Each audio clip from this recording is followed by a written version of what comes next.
எதிர்பார்ப்பின் போது பேருந்து நிறுத்தங்களில் பேருந்தை நிறுத்தாமல் செல்வதை மறைக்க பெண் பயணிகளே இல்லாத அரசு பேருந்து ஒன்றில் அவர்களுக்கான இலவச டிக்கெட்டுகளை கிழித்து நடத்துனர் ஒருவர் ஜன்னல் வழியாக வெளியே தூக்கி போடும் வீடியோ ஒன்று வெளியாகியுள்ளது.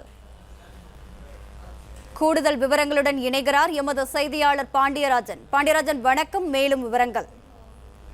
அரசு பேருந்தில் பெண் பயணிகளே இல்லாமல் இலவச டிக்கெட்டுகளை எடுத்து தானாக கிழித்து போடக்கூடிய அந்த நடத்துனருடைய காட்சிகள் என்பது வெளியாகிருக்கிறது.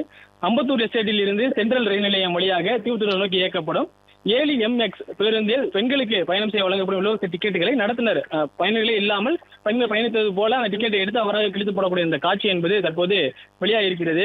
குறிப்பாக இது குறித்து நாம் அந்த போக்குவரத்து துறை இருக்கக்கூடிய சங்கங்கள் மற்றும் அங்கு இருக்கக்கூடியவர்களிடம் விசாரித்த போது அரசு பேருந்துகளில் இது போன்று அவ்வப்போது நடைபெறுவதாக அவர்கள் தெரிவித்திருக்கிறார்கள். குறிப்பாக அரசு பேருந்தில் பயணிகளை ஏற்றாமல் சில நிறுத்தங்களில் அவர்கள் நிறுத்த வேண்டும். ஆனால் அவற்றை குறிப்பிட்ட இடைவெளிகளில் நிறுத்தாமல் பெண் பயணிகள் பயணித்தது போன்ற போலி கணக்குகளை இது போன்ற நடத்துனர்கள் காட்டுவதாகவும் தகவல் வெளியாகியிருக்கிறது.